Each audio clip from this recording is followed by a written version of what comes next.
Supervisão, avaliação, currículo.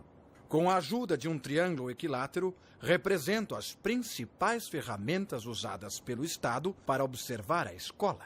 Mas parece que a avaliação ganhou cena no debate político e ganhou cena porque ganhou importância.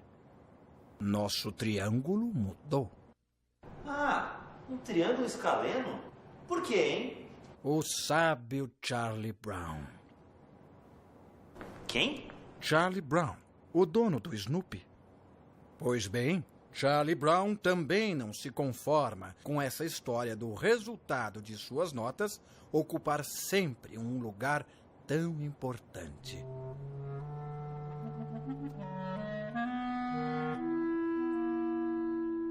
Por que a gente tem que se preocupar tanto com as notas, Lino?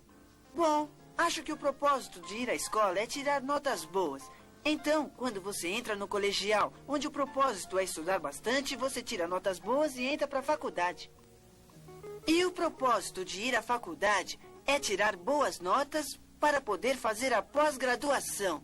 E o propósito disso é se dedicar muito para tirar boas notas. Assim você pode conseguir um emprego e ter sucesso. E daí você pode se casar e ter filhos para mandá-los à escola para tirar boas notas. E assim, eles vão para o colegial para tirar boas notas, para irem para a faculdade e estudarem muito. Prova é o que não falta. A vida escolar hoje gira em torno dos testes. Eles acham que democracia é você saber em que ranking, qual é o número que a sua escola seria.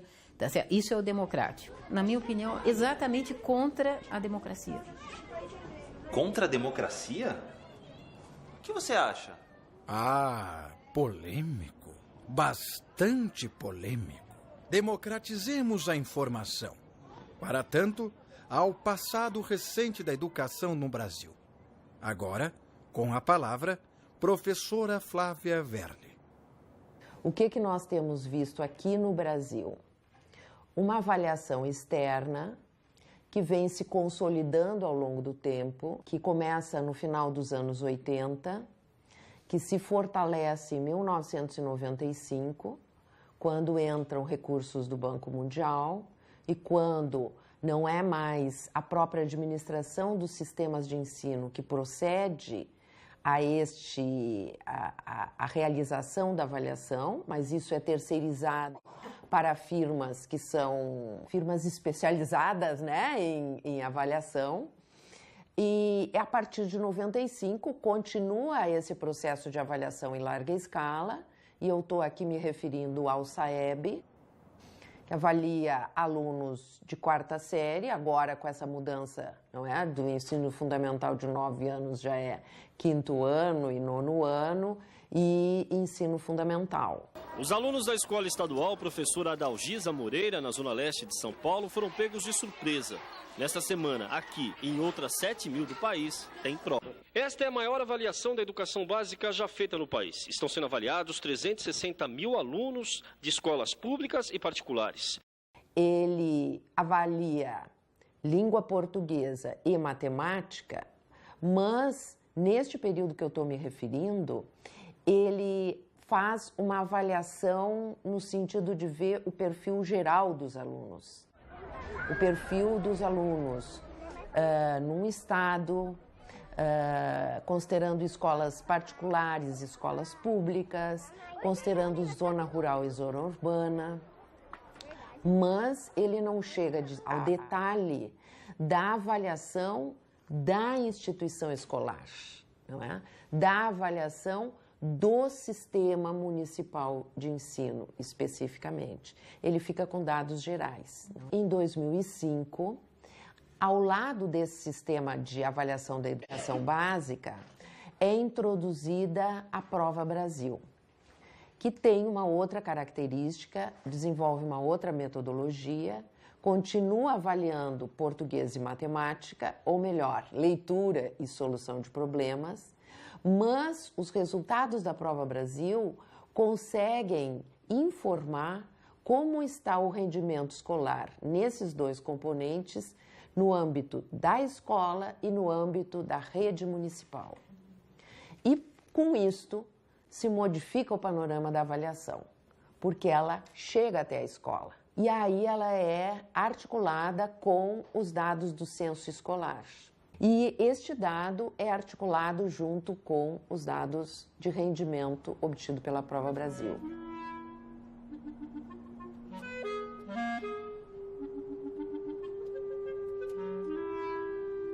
E com isso, nós temos o IDEB, que é o Índice de Desenvolvimento da Educação Básica.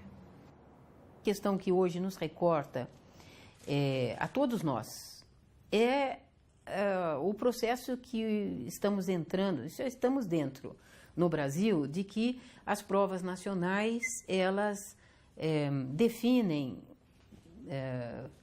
de forma surpreendente a questão do rendimento escolar. Então, eu digo que você é uma boa professora dependendo da nota que os seus alunos tirem nas provas nacionais, estaduais e municipais. E todas elas, surpreendentemente, não provas hoje por amostragem para saber como anda o ensino, mas efetivamente provas que ranqueiam, mesmo que todos os secretários de educação vão dizer, não, nosso objetivo, e ministros vão dizer, nosso objetivo não é ranquear. Não, é ranquear, tanto assim que estão ranqueando, não é? E a mídia usa disso para dizer, olha, veja as escolas, que escolas ruins e que escolas boas. Em geral, ela dirá que as melhores escolas são as privadas, o que também não é verdade, porque a diferença entre as públicas e as privadas, elas não são tão grandes como parece. Então, tem que tomar uma certa cautela quando você analisa de uma maneira mais... com outro olhar certos resultados das provas, né? E o que é que efetivamente eles mostram, se é que mostram alguma coisa. A professora Flávia é mais, digamos, amiga da avaliação em larga escala do que a professora Lisete. No entanto, elas concordam pelo menos em um aspecto. O ranqueamento das escolas é ruim. Ranqueamento? Sim, aquilo de usar as notas dos alunos para classificar as escolas em boas e ruins. O ranking, sim, é um problema, não é?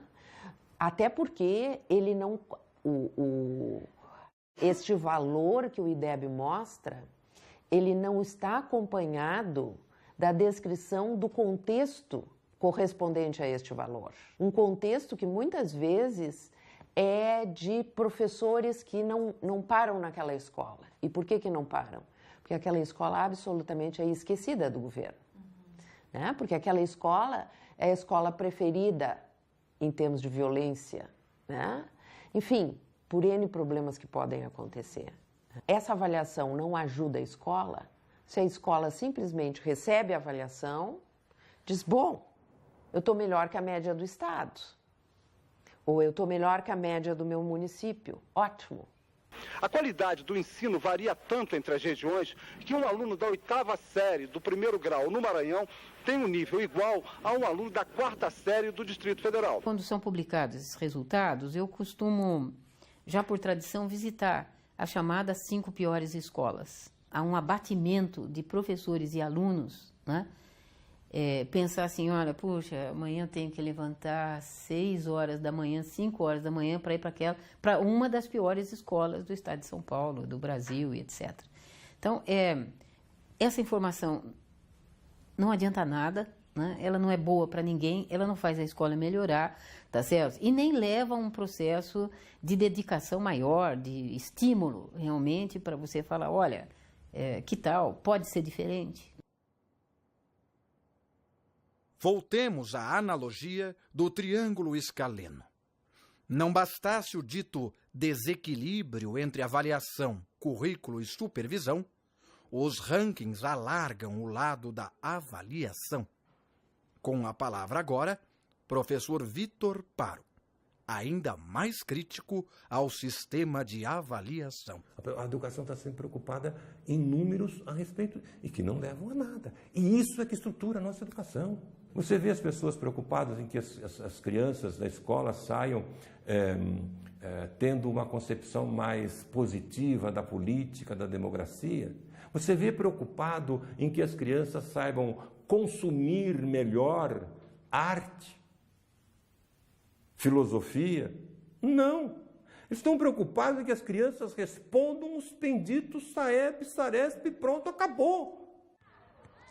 Ora, parece-me que simplesmente tirar a avaliação do triângulo desconstrói nossa figura.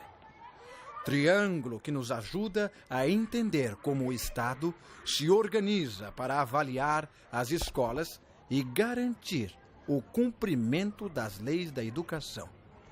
Novamente, a defesa da avaliação. A escola pode utilizar esses dados do IDEB e das avaliações em larga escala para cotejar com a sua própria autoavaliação, com a reflexão que ela fez a respeito do projeto político-pedagógico que ela está desenvolvendo. E trabalhar esse dado integrado dentro da ação que ela resolve, que ela implementa dentro da escola. Ela recebe essa avaliação e ela discute com a comunidade escolar, e ela discute com os professores, e ela leva isso para o conselho escolar. Ela está utilizando esse dado da avaliação para produzir o quê? Para produzir um envolvimento com o projeto político-pedagógico da escola. Pois bem, a crítica ao sistema de avaliação também se apoia no projeto político-pedagógico. Vamos supor que você seja uma professora rebelde, por definição, interessante e interessada, né? Você pode, seu aluno, infelizmente, você pode não ter trabalhado aquele assunto e ele não se sair bem na prova, não é? Na prova estadual. Obviamente, isto, você vai ser responsabilizada pelo que acontece, pelo, aspas, mau rendimento que a sua turma trouxe. Então, o primeiro ano você reage, o segundo ano você reage, tá certo? Em nome de um projeto que a gente discutiu, que nós bolamos e que a gente acha que vai dar certo. Se a gente tiver um pouco de paciência histórica fundamental em educação, não é? Você tem que ter uma meta e tem que apostar nela, tá certo? Todo ano, todo dia, toda manhã, etc. Então, o que acontece? Se você tem esta situação, tá certo, deste controle sobre você, no primeiro ano você reage, no segundo ano você reage, no terceiro, os seus próprios colegas estão com você, contra você. E eles vão dizer, escuta, Lisete, porque, veja bem, só você fica aí criando caso, e a nossa escola não atinge o que precisa, né? Então, esse desestímulo a que a escola busque os seus próprios caminhos, é isso que nós vivemos hoje, né? No Brasil todo, e no mundo. Isso não é só um problema nosso no país, que é exatamente essa tentativa realmente de privatização do processo escolar brasileiro e ocidental. Hoje, por conta desse viés autoritário e por conta de interesses privatizantes da própria escola, que é negação da própria cidadania, se preocupa muito. Veja, se esquece o produto, se pensa que esse produto é como qualquer outra empresa, e se pensa apenas no governo da escola. Ainda no lugar da crítica, professor Vitor Paro relembra o projeto de governo firmado na Lei 9.394 de 1996, a Lei de Diretrizes e Bases, que proclama: o pleno desenvolvimento do educando. Continue, por favor.